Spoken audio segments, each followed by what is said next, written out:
Hey guys, Matt here. This is my review of Fast and Furious 9, or F9, the Fast Saga for short. This movie is directed by Justin Lin, who directed previous Fast and Furious films 3, 4, 5, and 6. This movie stars Vin Diesel and John Cena. The plot of this film is Dominic Toretto and Letty are now living life on their own terms, off the grid with their son Brian. It's not until their friends show up with a message that involves someone from Dom's past that causes the gears to shift. So Dom and the crew must embark on another fast, globe-trotting adventure. And if you're wondering, is this review going to have a bunch of Fast and Furious puns and jokes? Yes. Yes, it is. Because the film deserves it. Going into the 9th installment in the Fast and Furious franchise, I knew Justin Lin was coming back as a director, so I was expecting something like the 4th film. Something different in tone, because you had 2 and 3 that were kind of like this carefree in tone, just fancy cars, just fun movies. And then 4 happened, and you had the reunion of Brian O'Connor and Dominic Toretto. And there was that tension there, that drama.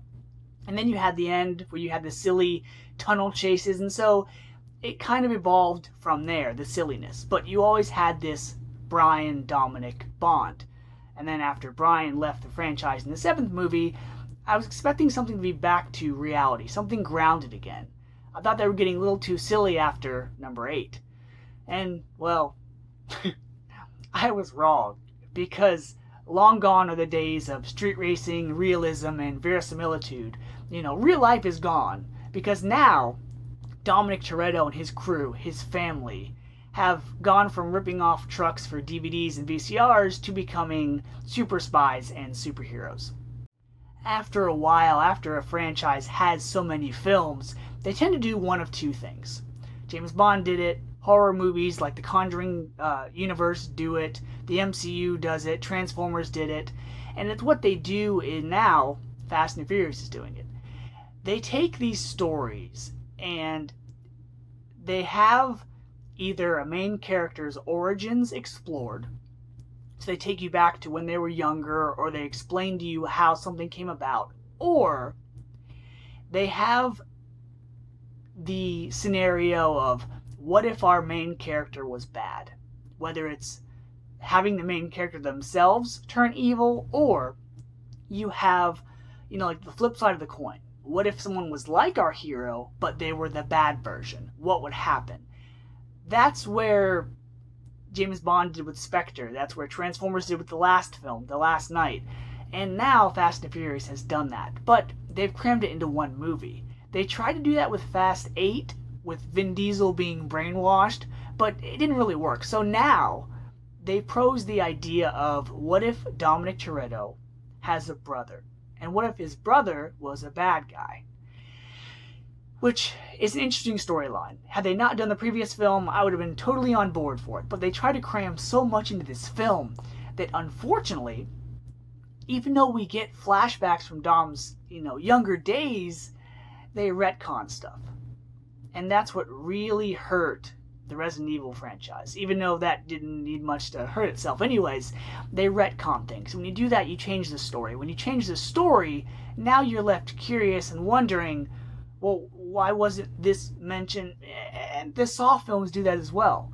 They show you flashbacks. They show you things of, while this was going on the whole time, other things were happening. And it takes away, because all they're doing is they're adding new material. They're adding new things. They're inventing stuff almost to help the current narrative and its poor story. Alright, now let's talk about the acting. Vin Diesel is Dominic Toretto, the main character of this franchise now. There's really not much to say.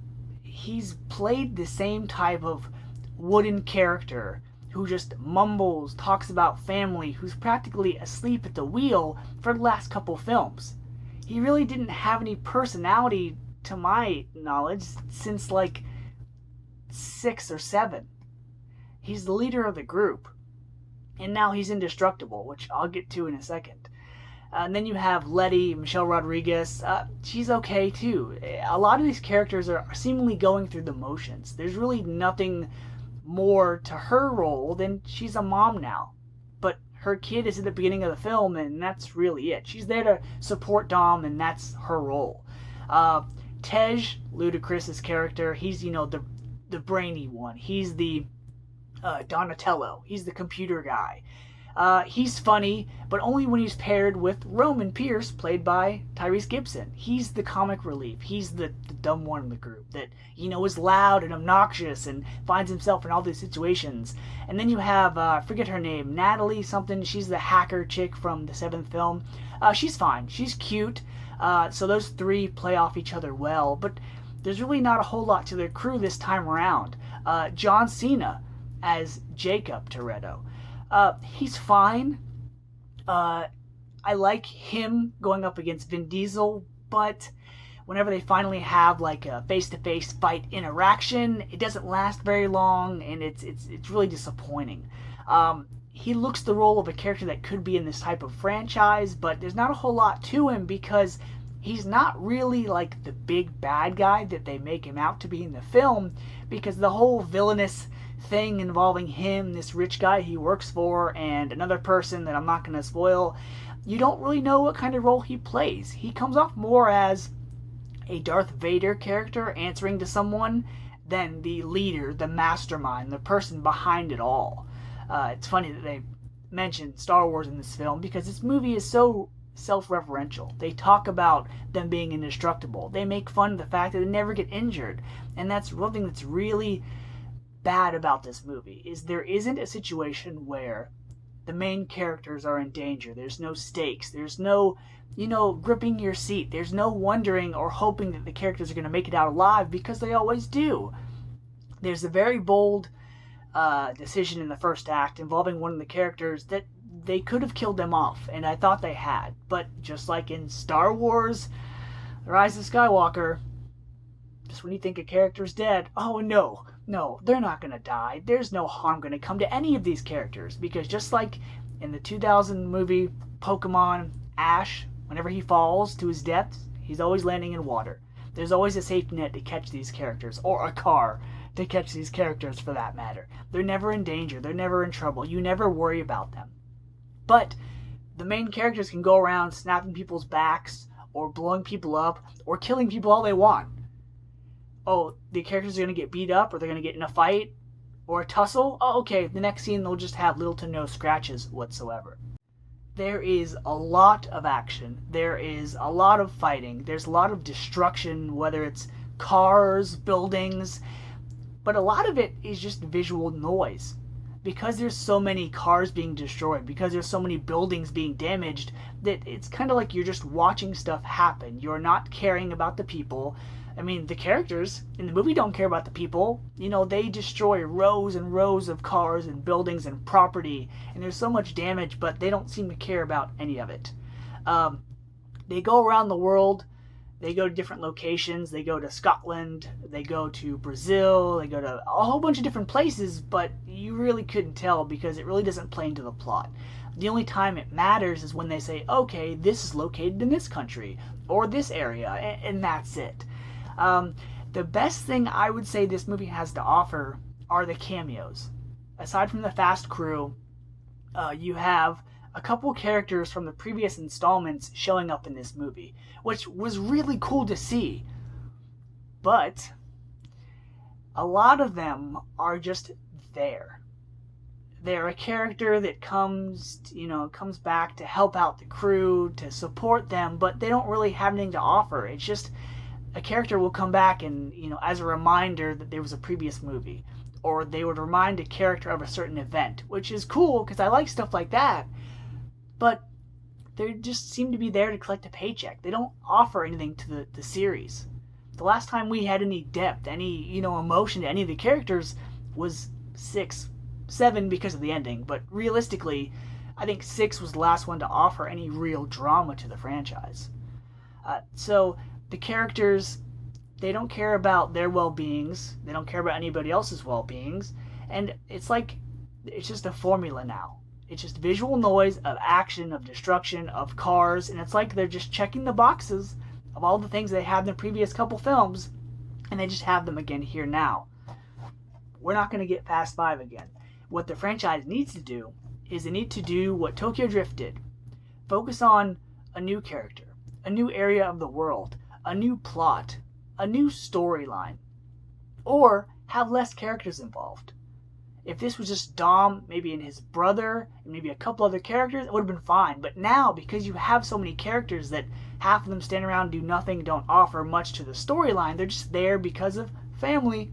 By the way, I was expecting them to say family 9 times in this movie. They don't, unfortunately. They only say it 7 times. I counted. And another thing, aside from being indestructible, these characters always seem to know where everyone is at all times. It's like they're always watching satellites or monitors because there's no surprises. Characters aren't even allowed to sneak up on other characters because they already know they're in the room, they're in the building, they're nearby, there's a twist, there's a swerve, and it's dumb. This is silly. It's a cartoon. It's like a Hanna-Barbera cartoon where somebody gets smashed by a boulder, falls off a cliff, or gets, in any situation where a normal person would have died, they don't die. It's just cartoony. It's a direction that I don't want the MCU to go. The only thing we need now is for the Fast and the Furious franchise to join up with Transformers and Jurassic Park. That's a movie I'd want to see. And so because this franchise is silly, it's like the 8th movie just amped into overdrive. They've jumped the shark. That's an understatement. And there's no characters anymore. There's no depth. It's just cartoon. It's silly. It's visual noise. And it's just schlock. This was a movie that I had a good time laughing at because of how silly it was. This wasn't Triple X 3 bad, but it is very close. So because of that, I'm going to give F9, The Fast Saga, a D.